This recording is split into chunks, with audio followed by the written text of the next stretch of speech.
Kaya ngayong umaga ay gusto ko pong patuloy nating aralin ang salita ng Diyos. And let's all stand up please and let's read again this account in the Bible. Alam po ninyo, kapag hindi ka naniniwala sa Christmas, diburahin mo lahat ang account on Christmas and you would see na iilan na lang na pahina ang iyong Bible. But we thank God we have in this King James Bible, the account, at ito lang po ay isa sa marami pang mga talata sa salita ng Diyos na nagbibigay ng patutuo o record of the incarnation of the Lord Jesus. Okay, so isa lang ito. At lagi ko pong ipinaaalala sa atin at sa aking sarili na ang salita ng Diyos, bawat isang salita na yan ay mahalaga, kaya inilagay ng Diyos. At kaya pag ikaw po ay napunta ng simbahan, you just don't look at the message of all those, but we look at the very word and then study it and see the message of each of these words in the context of the whole story and the whole Bible. At titingnan din natin ang application nito sa ating buhay, sa ating panahon. Yan po ang tunay na pag-aaral. At ngayon, makikita natin yan, yung gagawin din naman natin a decision that we should make. In response to that, yun po yung tama na pagpunta ng simbahan, pagbuklat ng Bible, pag-aaral ng bawat salita, at kung ano ang nais niya na dapat gawin natin, magdesisyon tayo. Amen? And as a church, we have an activity to really make sure that the spirit of this season is felt according to the Word of God, not according to the world. Hindi yung dating nakagisnad mo na. Hindi yung dati na ginagawa natin. Kundi ito po ay ayon sa paningin ng Diyos sa Kanyang salita. Amen? Okay, kaya po dapat may Bible tayo. And let's read chapter 1 verses 18 down to 25.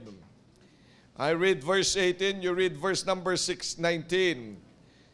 Okay, now the birth of Jesus Christ was on this wise, when as his mother Mary was espoused to Joseph, before they came together, she was found with child of the Holy Ghost.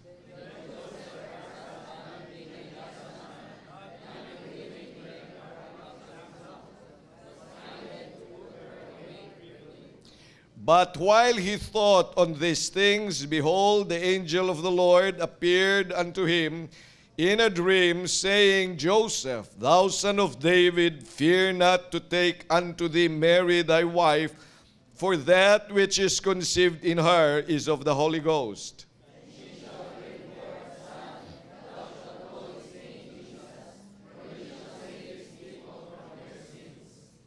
So nandiyan po ang salita ng Diyos na nais ko pong tingnan natin, thou shalt call his name Jesus. So may pangalan po ang Christmas. Amen. Jesus. Amen. Hindi Santa Claus. Amen. Hindi red-nosed reindeer.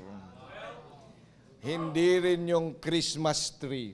Hindi yan ang pangalan ng Christmas. The name of Christmas is Jesus.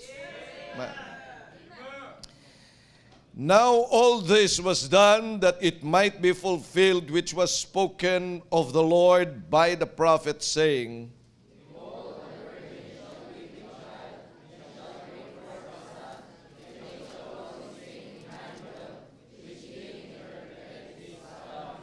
Then Joseph, being raised from sleep, did as the angel of the Lord had bidden him, and took unto him his wife.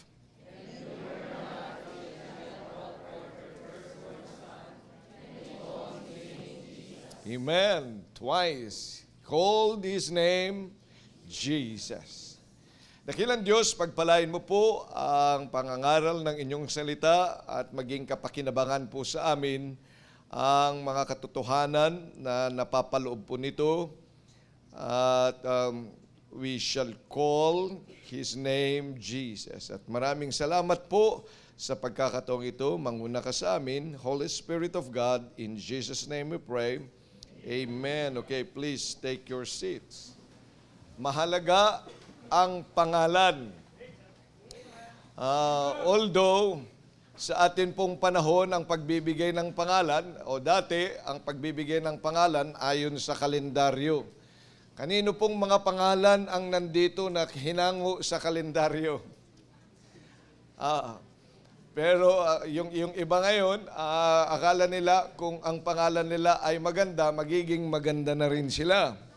O kaya pag maganda, pogi ang pangalan, pogi na rin sila.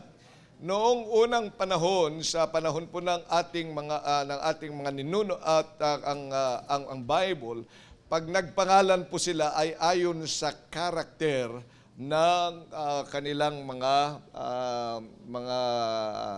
pinapangalanan.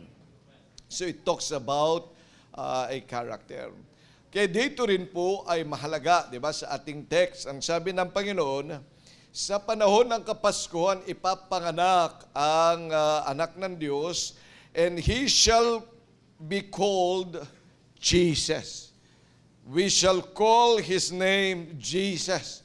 Yan po ang pangalan. Kaya dapat po ang pangalan ng Pasko natin ay Jesus. Amen. Amen. Hindi, as I said, hindi Santa Claus, hindi parol, hindi kastanyas, sibuyas, at kung ano-ano pa. Hindi yan ang pangalan ng Pasko o kaya pamamasyal. Ang pangalan ay ang Panginoong Hesukristo. Jesus! Kaya magbago tayo ng kaisipan. Pag dumarating na ang Pasko, ano ang mga naiisip natin? Kastanyas. Ano pa? Fiestahan. Ano? Fiestaham. Ano pa? Lechon. Regalo. Iyon. Holiday Inn. Bihira itong mga pangalan ng mga Pasko sa atin. O, yan ang sanlibutan. Family reunion. Ano pa? Mga barkada system. That yan ay magpupuyat. Yun ang kanilang gagawin sa panahon na yun. Kasi yun ang pangalan ng Pasko sa kanila. At yan po ay ang it's a disgrace to that person that was born on a Christmas day. It is a direct defiance against the plan of the Lord. Dapat po ang pangalan, kung ikaw ay nananampalataya sa salita ng Diyos, ang pangalan dapat ng iyong Pasko ay ang Panginoong Jesus. Now, there is a reason why He is to be called Jesus. Ang sabi ng salita ng Diyos, for He shall save His people from their sins. Ang pangalang Jesus, yan po ay Savior. Yan ang ibig sabihin. So ang pangalan dapat ng Pasko, it's really the Savior coming. Joy to the world! The Lord, the Savior is come. Yan po ang totoo na dapat naiintindihan ng bawat isa sa atin. Kaya pag sinabi natin, Merry Christmas, you must have the Savior. Why must a Savior be born? Ano ba kasi ang nangyayari? Bakit kinakailangan pa ng tagapagligtas? Ang saya-saya naman natin kumakain ng kastanyas, ng sibuyas, at saka kung ano-ano pa. Ang saya naman natin nagluluto ng mga lechon, lechon manok, lechon baka, lechon lizard, at kung ano-ano pa. Ang saya naman nating umiinom ng tubig, ng juice, ng Coke, at kung ano pa. Ang saya naman natin kasi magkakasama tayo, walang ginagawa. Bakasyon! Why do I need a Savior?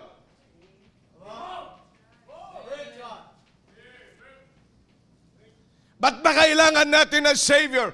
Why must this season be called Jesus? Why must this season be called the Savior is born? Why? Kahit masaya tayo, kahit buong bansa mag-ilaw ng maraming mga ilaw sa gabi, ilaw dagitab, at magpatugtog ng masasaya. Mind you, ladies and gentlemen, that we need a Savior. Why? Because there is an impending destruction. Mayroong kapahamakan. May kapahamakan na naghihintay sa bawat makasalanan. At ang kapahamakang yan ay maliwanag sa salita ng Diyos dahil mayroong impyerno. Isang araw, ang isang tao marahil ay maging masaya siya na nagpa-party sa Christmas. Pero pag yan ay namatay, dahil nagkasala, ay naghihintay ang impyerno sa kanya. Dapat nating tandaan, nilagay natin sa ating puso at isipan, hindi dahil may kasiyahan, may mga alak, at may kung ano-ano pa doon sa inyong bahay, may regalo, ay magiging masaya na. Yan po ay mga pang-ibabaw lamang na kasiyahan. Sapagkat ang isang tao nagkasala, yan po ay may parusa sa impyerno. Hintayin mo lang yung kamatayan. Akala mo hindi darating sa iyong kamatayan. Ang mayaman namamatay. Ang mahirap namamatay. Ang matalino namamatay. Ang walang alam namamatay. Ang may sakit namamatay. Ang malakas namamatay. Ang bata namamatay. Ang matanda namamatay. Ang mga nasa posisyon sa gobyerno mamamatay. Kahit sino ay mamamatay. Do you know why? For all have sinned and come short of the glory of God. For the wages of sin is death. Buti sana kung doon nagtatapos ang ating pong buhay. Hindi katapusan yung kamatayan. It is just the beginning of eternity. At ang sabi ng Diyos, may kalawang kamatayan. There is second death in the eternal lake of fire, where the worm dieth not and the fire is not quenched. Yan ang dahilan kung bakit pumunta dito ang Panginoon, sapagat maraming mga tao nabubuhay nang hindi niisip na isang araw ay matatapos ang kanyang buhay. At dahil siya nagkasala sa Diyos, malayo sa Diyos, wala siyang pagkakilala sa Panginoon, ay siya'y mamamatay at naghihintay ang impyerno sa kanya. At isang araw pag siya'y namatay, makikita niya ang kanyang sarili na nandoon sa impyerno. In hell is never a joke. Marahil sa sobrang kasiyahan natin, ay nakakalimutan natin that there is hell. Na sa pagdating ng Kapaskuhan, hindi dahil sa masaya tayo, ay hindi na mainit ang impyerno.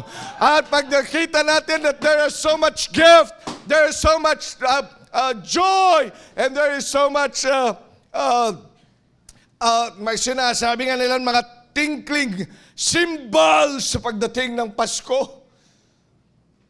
Hindi ho naapula ang init ng impyerno. Yan po dapat nating tandaan, mga kapatid, na although tayo po ay nasa bakasyon, parang walang ka-stress sa buhay. Ang saya nga naman kasi pag Pasko, hindi ba? At nakakalimutan natin na dahil sa kasiyahan ay ang impyerno'y naglalagablab. At kahit kailan ay hindi po yan napula. At kahit kailan hindi yan lumiit. Ang sabi ng Panginoon ay lalo pang lumalaki ang impyerno, sapagkat naghihintay na siya ng mga tao na sila'y pupunta doon. Nag-welcome. At marahil isa ka dyan. Kaya pag ikaw ay namatay, saan ka pupunta? You need a Savior. Huwag mong ipagmalaki yung kabaitan mo. Huwag mong ipagmalaki ang pera mo. Huwag mong ipagmalaki ang iyong kakayanan, sapagkat ikaw pa rin ay makasalanan. You needed a Savior. That's why Christmas really is Jesus.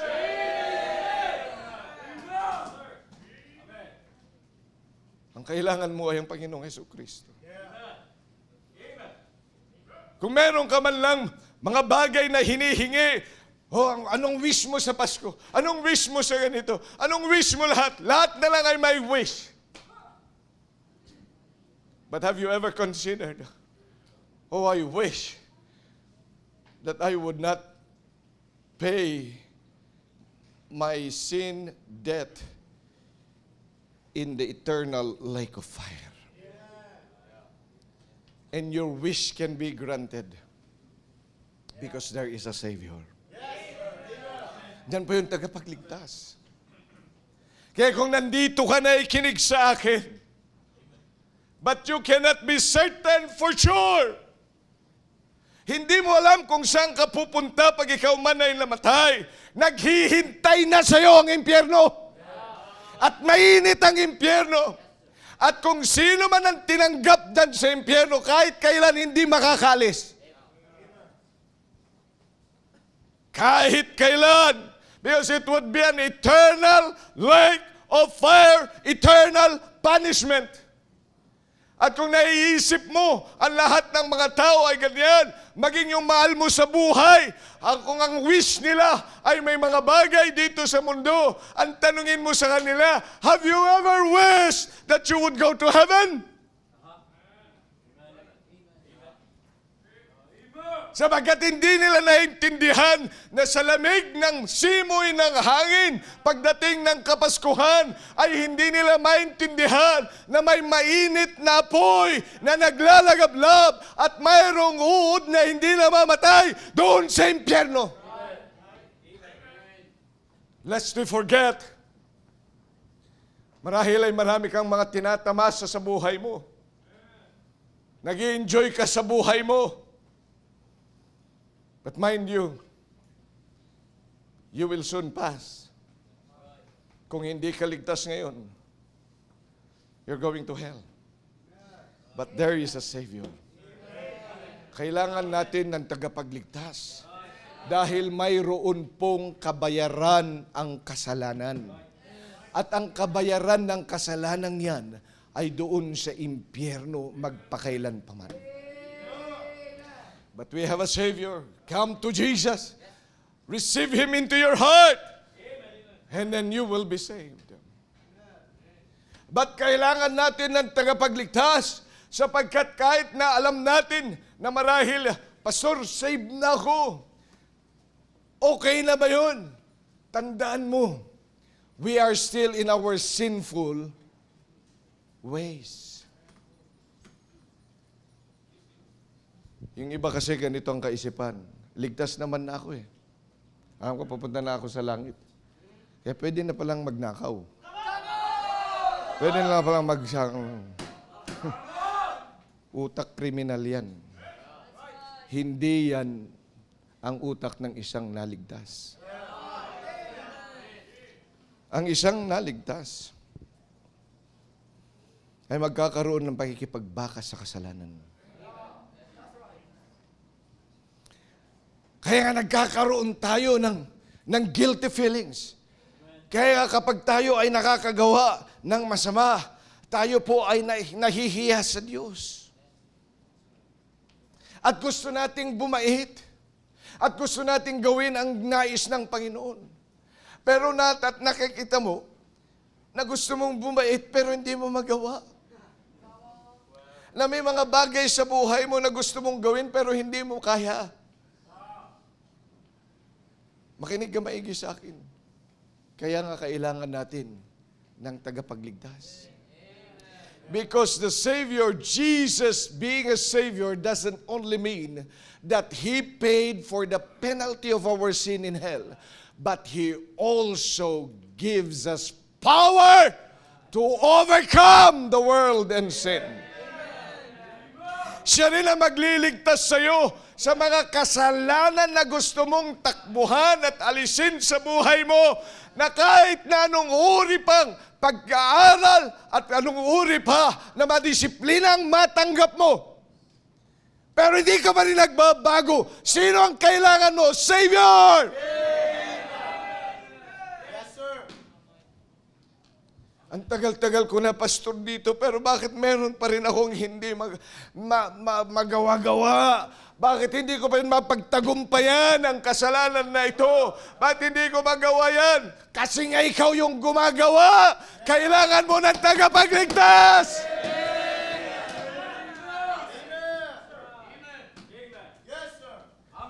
Huwag kang mananangan sa iyong sarili, sa mga kaibigan mo, sa pamilya mo, sa iyong aral.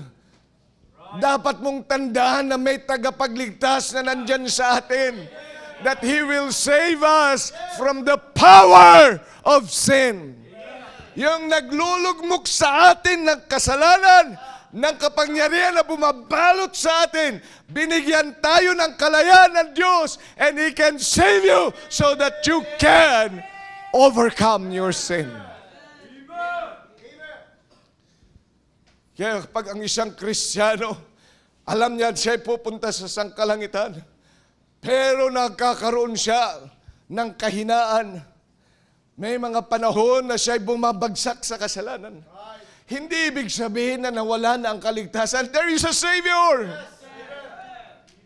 Ano na lang ang kulang sa iyo? Kailangan mo ng tagapagligtas upang iligtas ka niya. Saan? Sa kapangyarihan ng kasalanan yan na bumabalot sa iyo. At isang araw, if you just come to Jesus Christ, He will help you out and become an overcomer of that sin.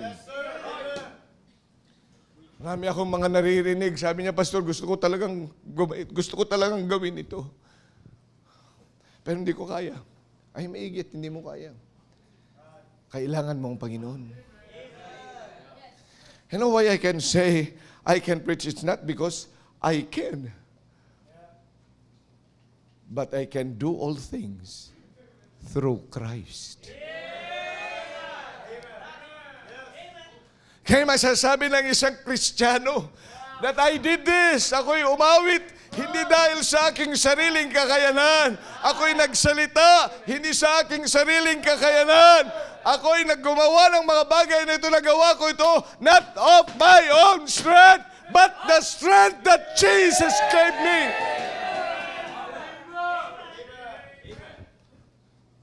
We need a Savior. Dahil kailangan pa rin natin habang nandito tayo. The power of sin is so strong. But we have a Savior who can give us strength. Kaya nga sabi ng 1 John, greater is He that is in me than he that is in the world. Tayo po ay may kasama. At ang kasama natin, ang sabi ng Panginoon, I will never leave thee nor forsake thee. That is a battle that we have to face. Ladies and gentlemen, huwag kang magkaroon ng maling akala. Nung ikaw ay sinabi mong ikaw ay ligtas na, yes, you're going to heaven, but you see that there is still that sting of sin. Kaya kung minsan sasabihin mo, bakit kaya sila kayang-kaya nila nun? Ba't kaya hindi sila nakakapagmura? Pero ako nakakapagmura pa rin. Alam mo bakit? You do not realize that Jesus can save you. Hindi ka lumalapit sa Panginoon. Ang nilalapitan mo, ginagaya mo lang sila. So, nung gaya-gaya, puto maya. Oh, ginaya mo lang sila. Dapat lumapit ka sa Panginoon. At kung ang Panginoon ay kasama mo siya, remember that our God, He is always present. Kaya kahit mag-isa ka na, ay sasabihin ng Panginoon, tulungan mo ako. Ayokong magmura. Ayokong magsalita ng masama. Tulungan mo po ako. Ayokong magnakaw. Ayokong mangupit. Sapagkat ikaw ay nasanay na po ako na pag may nakita, tamamira talaga ako.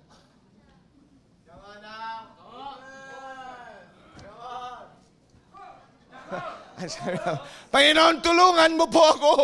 Gusto ng kamay ko kumuha ang isip ko, but you are my Savior.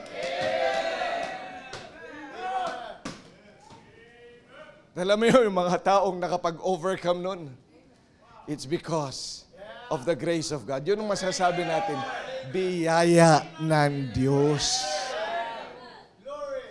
Biyaya niya sa atin yun. Kaya nagawa natin ang mga bagay na parang imposible.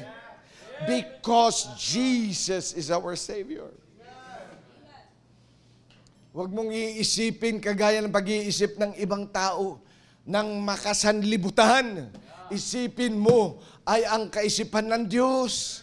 Because He is a Savior. Kaya nga po, nandyan yan ang Christmas. Hindi ba siya Christmas? Yan maraming mga kasalanan.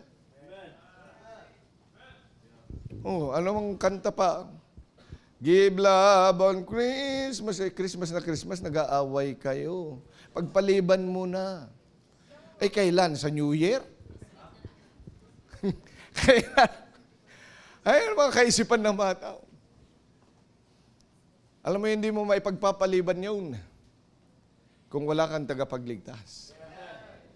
Ang tagapagligtas sa mga nagagawa mong kasalanan.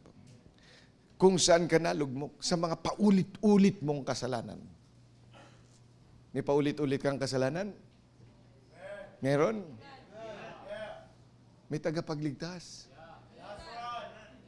Huwag mong ilapit kung kahit kanino yan. Ilapit mo sa Panginoon. Hindi kanila matutulungan yan. Ilapit mo sa Diyos.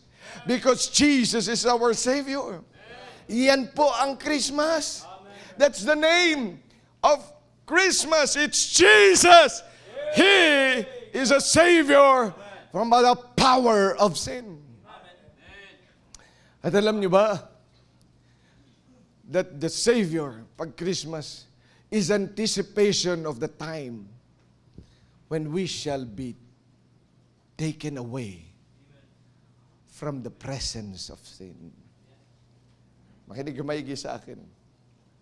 Alam mo yung completion ng ating kaligtasan is when the Lord takes us away. Isang araw, akala mo sa Christmas, baka hindi pa dumating ang Panginoon, pwedeng dumating. Oh, marami nakakalimot pag Christmas. Kasi masaya. Kasi nasa bakasyon. Kaya tingnan mo pag bakasyon ng mga taong hindi nakakalimot na darating ang Panginoon. Anong ginagawa? Silent night, holy night. Ang mga ginagawa. Ano may ginagawa ng mga Kristiyano? Anong ginagawa ng mga tao? Hindi nila alam. Tingnan mo pa. Pero pag alam mo, darating na ang Panginoon, darating na ang Panginoon. Dumating ang Panginoon. Hindi ba gaya? Nagre-ready ka?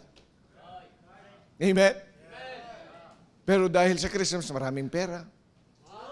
Maraming mga bisita. Maraming mga pupuntahan. Maraming mga pwedeng gawin para sa kasiyahan. Woo! Party!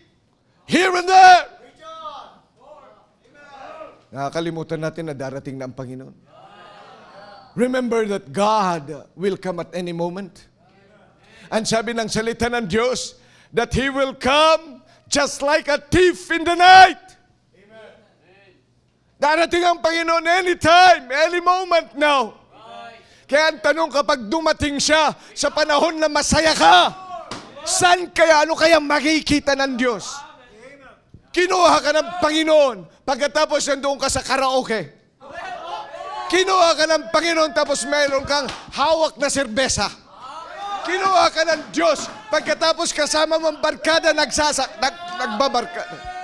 Kinuha ka ng Panginoon, dumating ang Panginoon. Ang nakalagay diyan, doon sa table ninyo, pinaghahati-hatian nyo, isang platitong mani. Pagkatapos ay maraming alak. Yan ba ang madadatnan ng Panginoon sa kanyang pagdating? That's why we should call His name, Jesus. Christmas should be Jesus. Dapat na nakikita niyan pag biglang dumating ang Panginoon. Ano yung nasa table natin? Ano yung nasa kwarto natin? Ano yung panahon na tayo'y masaya? Kung biglang dumating ang Panginoon because He will take us away from the presence of sin. Dahil isang araw po, hindi plano ng Diyos na manatili tayo sa magulong mundong ito. Hindi niya plano yan na mananatili tayong nakalugmok sa kasalanan, lagi na lang tayong hinahataw ng kasalanan. That is not the plan of God. In a moment, in a twinkling of an eye, when the last trump shall sound, babalik ang ating Panginoon. Bakit ho? Kasi gusto niyang kuhanin tayo out from this troubled world. Ang tanong ko sa iyo, magiging kagaya ka ba ng asawa ni Lot? Na marami kang hindi mabitawan? Ayaw mong bitawan yung kasalanan mo. Ayaw mong bitawan yung mga bagay na yan. Yung inaalagaan mo sa puso mo, yun doon sa closet mo. Ang lahat ng mga yan, iiwanan natin. Dahil nais ng Diyos, tanggalin tayo at magbago ang mundo. Babaguhin niya ang mundo. Pagkatapos nandyan ang puso mo. Andyan yung buhay mo. Nandun na lahat ng oras mo. Andun na lahat sa iyong trabaho. Nandun na lahat sa pag-aaral mo. Nandun na lahat sa pagkita ng pera. Andun lahat. Sa tingin mo hindi na babalik ang Panginoon, babalik pa rin siya. Yet you have no time for Him. Kaya kailangan natin ng Savior. That's why Christmas should be Jesus. Because we needed a Savior. Yan na yung sabi pa ng Panginoon. Thou shalt call His name. Ano ibig sabihin ng call? Tawagin, magsalita, tumawag, to uplift the name of Christ. Why?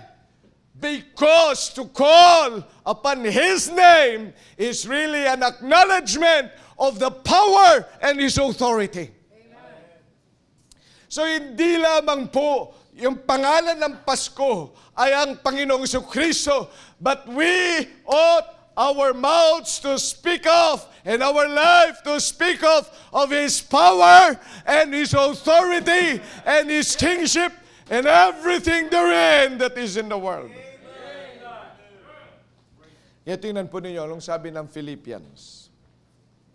Philippians chapter number 2, verse 9 and 10.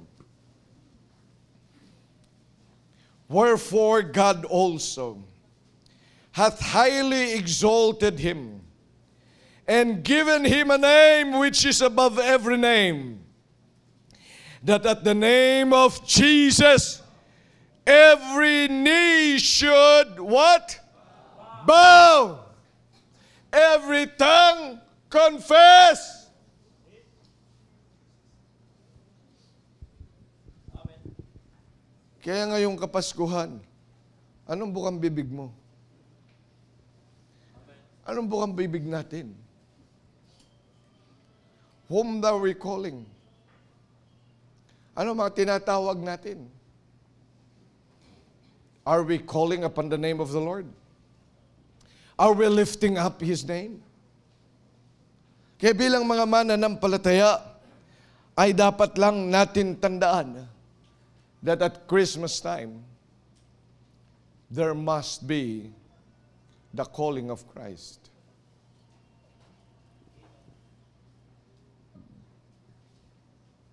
Nice na?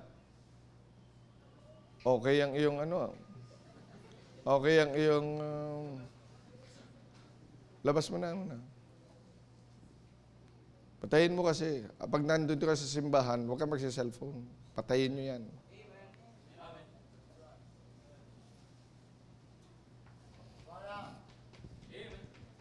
Dahil kailangan ito ng kaluluwa.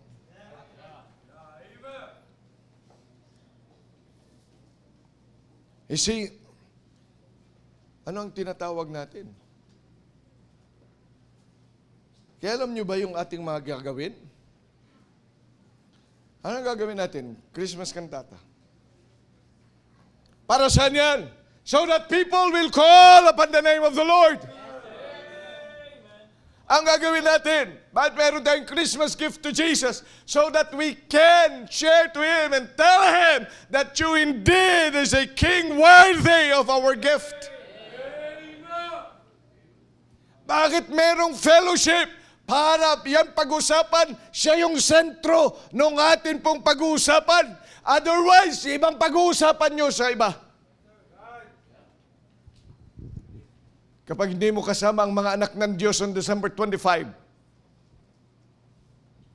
sinong kakwentuhan mo? Anong pag-uusapan nyo? Ay dapat is to call upon the name of the Lord. Amen? Mga young people, wala kayong gawain. Panahon ng gala. Anong gagawin mo pagdating ng 27, 28, and 29? Ay de gala here and there. Ano ba? O kaya, kung hindi man gumagala, Pastor, hindi ako mahilig gumala. O anong ginagawa mo nga? Natutulog lang. Biro mo yan. Patulog-tulog ka lang. Lalo kang tumamad, ni maglinis ng bahay, hindi mo gagawin. Pati yung kwarto mo, hindi mo inaayos. Ay, ang tamad mo talaga. Biro mo yung Christmas, may katamaran. Paano magbibigay ng kalwalhatian sa Diyos? Paano ang pagtawag niya? Ay kaya dapat ay nandito ka. Anong awitin mo pagdating ng December 31? Kaya nga po, tayo ay may song festival. At alam nyo ba, bago natin gawin ang mga bagay na yan, may preparasyon. Kaya nagpe-prepare tayo, kaya nga busy ka. Hindi yun, pagdating ng Christmas cantata, yun lang yung gagawin mo. No!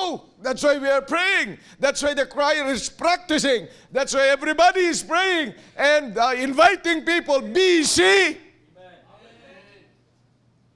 Saan ka mag-aabala? Magbigay ka ng invitation sa kanila. Di ba, oras yung gugugulin mo.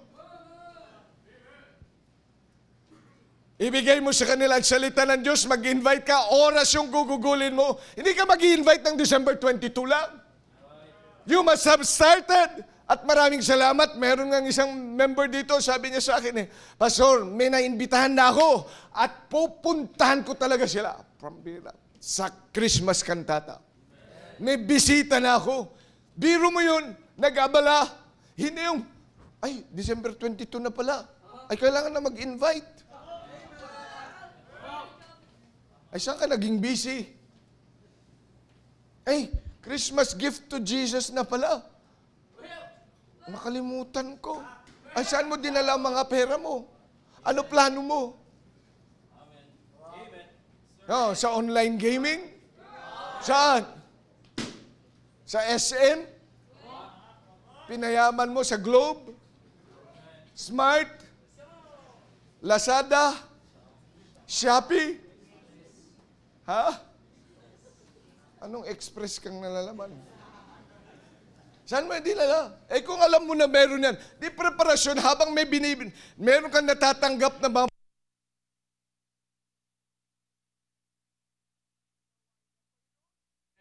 para pagdating ng December 24, alam mo, ito yung mga inipon ko para sa Panginoon. Busy yung isip ko, busy yung puso ko, bago pa lang dumating.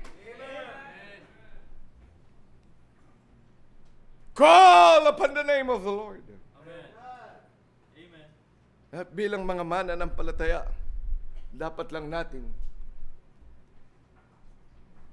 maging busy sa bagay na ito. Yes, sir. Amen. Amen. Sabi mo, pagdating,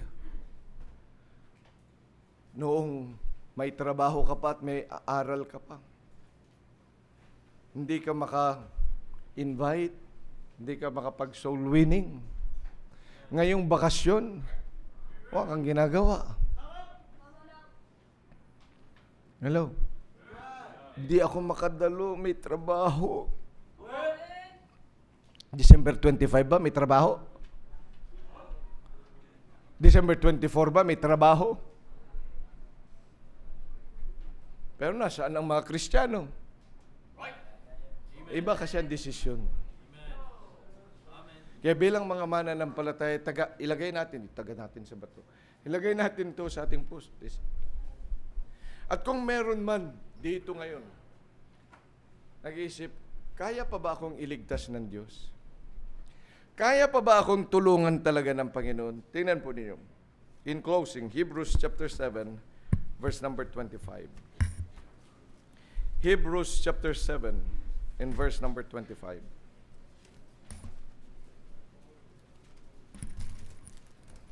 Tingnan po ninyo ang salita ng Diyos. And I am done. Amen. Wherefore He is able also to save them to the uttermost that come unto God by Him, seeing He ever liveth to make intercession for them. Jesus can save us to the uttermost. Kaya huwag mong iisipin na mayroong limitasyon ang magagawa ng Panginoon. There could be no limitation because He is God. And He can save us to the uttermost. Let's all stand up, please. Muli, dakilang Diyos, pagpalain mo po ang invitation. At Ikaw po ang mangunguna sa amin. Maraming salamat sa pagkakataong ito sa pangalan ng Panginoong Hesus. Amen. Habang tinutugtog ang awiting panyaya, sa mga bisita po namin na nandito, meron pong lalapit sa inyo ng members ng church, makikipag-usap po sa inyo. Sama lang po kayo sa kanila. Pero kung ikaw po ay hindi bisita, hindi ka bisita, matagal ka nang dumadalo dito marahil, ang tanong ko, no talking please, lahat po ay itungo ang mga ulo at ipikit ang mga mata. Huwag ho niyong tingnan yung mga katabi niyo. Bow your heads. Close your eyes. At gusto ko pong maintindihan ninyo itong invitation. Kung nandito ka ngayon, tapos hindi mo pa alam yung kaligtasan, hindi mo alam kung saan ka pupunta pag ika'y namatay. There is hell. At kailangan mong maligtas. You need really to get saved. I'd like you to raise your hand at sabihin mo, Pastor, ako po hindi ko talaga alam na ako ipupunta sa langit. Na may impyerno pala, na kailangan ko pala talaga tagapagligtas. But I needed to be saved. Gusto pong magkaroon ng katiyakan na sa langit pupunta. Is there anyone from among us? Magtataas ng kanya kamay. Meron ba dito? Huwag kang tumingin sa katabi mo, sa iba. Isipin mo yung sarili mo. Are you sure 100% you're going to heaven? Na wala na sa iyo, iniligtas ka na sa kapahamakan sa impyerno? Kung ikaw ay alam mo that you really are saved now, alam mong hindi ka na pupunta sa impyerno, pwede bang itaas mo ang iyong kamay? Iilan lang? Ulitin ko ang tanong, ikaw ba ay nakatitiyak na napupunta sa langit, hindi ka napupunta sa impyerno? Pwede bang itaas mo ang iyong kamay para makita ko? As a sign of your acknowledgement. Thank you very much. Please take it down. Kung dito ay meron dito, mayroon kang kasalanan na talagang pinagsisikapang tanggalin. Pero hindi mo matanggal-tanggal. Laging nabalik ka dyan. But you needed, indeed, to overcome that sin. Gusto mo, you need a Savior. At kung ikaw ay nandito at meron kang ganyang puso, will you raise your hand at sabihin mo, Pastor, please pray for me. Meron po ako talagang nais na pagtagumpay ang kasalanan. Amen. Nakita ko yan. Amen. Amen. Sino pa ho? Amen. Amen. Yes. Huwag kang mahiya. May gusto ko po talagang tanggalin sa aking buhay. At matagal ko na ho itong nakikita at napapansin sa aking sarili, sa aking puso. I'd like the Lord to really release me from this. Pastor, please pray for me. Pwedeng taas mo ang kamay mo? Amen. Yes, nakita ko yan. Okay. Pastor, most of the times I forget the coming of the Lord. Alam ko yan by knowledge. Pero sa totoo, ang puso ko ay malamig sa kanyang pagdating. Ang puso ko ay kailangan talagang bigyan ng apoy ng Diyos para mahalin at maging ako ay mapag-ingat sa aking gawi lalo na sa panahon na ito. Pastor, please help me. Please pray for me na maging totoo sa akin ang pagdating na ito, ang katotohanan na ito, so that I can guard myself at this time. Sino pa magtataas ng kamay? Please pray for me. Yes, amen. Amen. I see those hands. Amen. I see those hands. Habang tinutugtog ang awiting panyaya, sa mga nagtaas ng kamay, I'd like you to come to the altar and talk with the Lord, and then I'll pray for you. It's your time. Kung kaya mo pang lumuhod dito sa altar, sige lang. Pumunta ka dito. Mahalaga ang decision na yung ginawa. Ay yung kasalanan na dapat lamang hilingin mo sa Panginoon. Hindi ko alam kung ano yun, but the Lord wants. O kaya ikaw ay malamig sa kanyang pagdating. Hindi ko rin alam. Pero alam mo, kapatid, we have a Savior. Christmas is Jesus. Kailangan mo talaga, Panginoon.